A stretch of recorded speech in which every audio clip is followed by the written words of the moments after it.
Chapter 2. Clearing up confusions.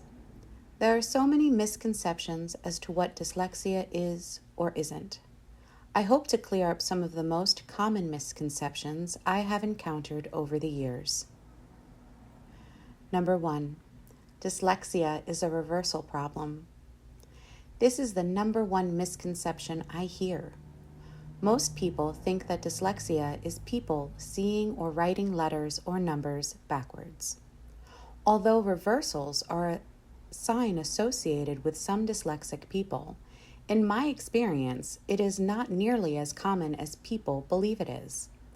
In my house of 5 dyslexics, 6 during the winter when my mom stays with us, only one of us has a reversal issue and writes backwards on a regular basis. At age 17, my son Sammy went through a rigorous program through vision therapy to correct the visual and depth perception issues. The results, his handwriting has improved. He has better depth perception and reversals of letters have diminished, if not stopped completely.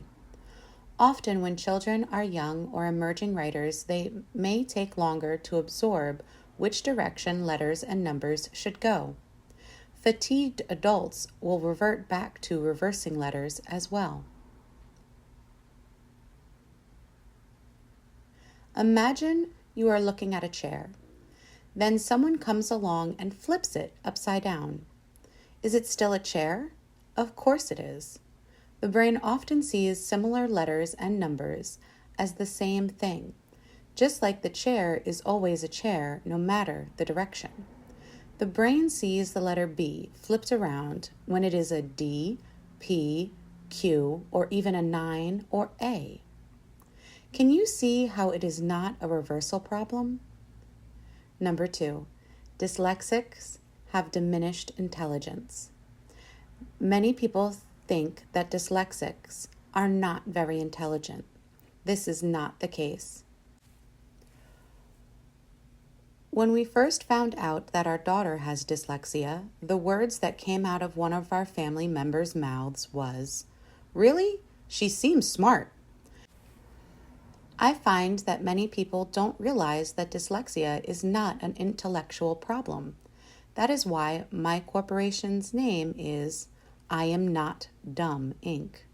It is important to dispel that misconception.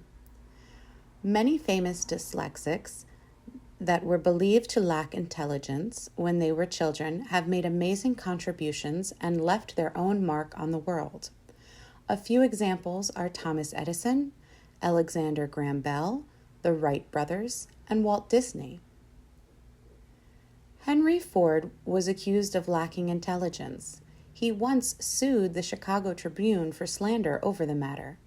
Ultimately, the court ruled in Ford's favor. Henry Ford is best remembered for his Model T as the vehicle that popularized automobiles across all social classes in America, and his extreme implementation of the assembly line. Albert Einstein was considered stupid in his early years by many, but a few of his closest friends knew of his true genius. His principal once said, "It doesn't matter. Albert will never make a success of himself at anything." Einstein was the inventor of relativity, the quantum theory of light, the photoelectric effect, wave-particle duality, and the founder of calculus. A famous quote of Albert Einstein says it all: "Everybody is a genius, but if you judge a fish by its ability to climb a tree, it will live its whole life believing that it is stupid." Number 3, give it time and they will catch up. Another common misconception is that parents are led to believe that dyslexia is a childhood problem that will be outgrown. It is a lifelong condition. It will not go away if you ignore it.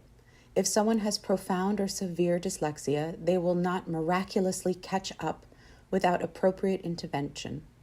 Unaddressed, the negative effects can last a lifetime and can result in underachievement, frustration, low self-esteem, and even criminal activity.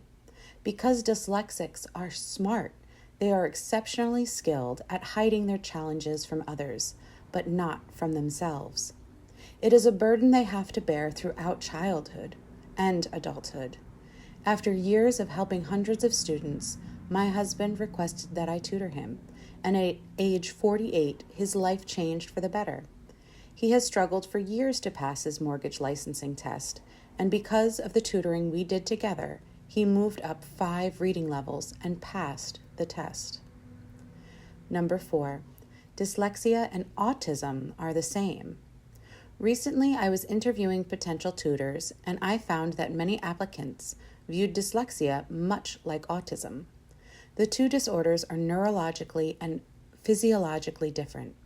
Autism markedly involves some degree of difficulty with communication and interpersonal relationships, as well as obsessions and repetitive behaviors, while dyslexia is a neurological disorder that interferes with the acquisition of processing language.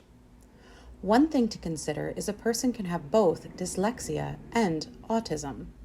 Lexia Learners has been working with students that are diagnosed with both. As a result, they have experienced tremendous progress in reading, writing, and have even increased their confidence while improving their communication skills. Number 5, dyslexia can't be identified until 3rd grade. Schools will be the first to tell you that dyslexia can't be identified until around 3rd grade. This belief is contrary to the truth, especially if you are familiar with the early signs of dyslexia among preschoolers. It can be identified. Texas and Mississippi schools are required to test all students who are suspected to have dyslexia. When my daughter was 3, I observed how she was struggling, but it took me 8 more years of research to discover that she is dyslexic. Neurologists are able to identify dyslexia 70% of the time in babies, children, and adults by identifying differences in the left hemisphere of their brain on a magnetic resonance image, MRI. The process is currently cost prohibitive, but in the future, I suspect they will be identifying our grandchildren this way. My hope is that when you finish reading this book, you too will have a greater understanding and can use that understanding to determine if you should delve further into understanding the world of dyslexia, dyscalculia, and dysgraphia. Additionally, I hope with this new information, you can understand what and why you, your child, or another loved one struggles or behaves the way they do. Finally, I hope to equip you with answers and point you in the direction to get your child or yourself the help you or they need.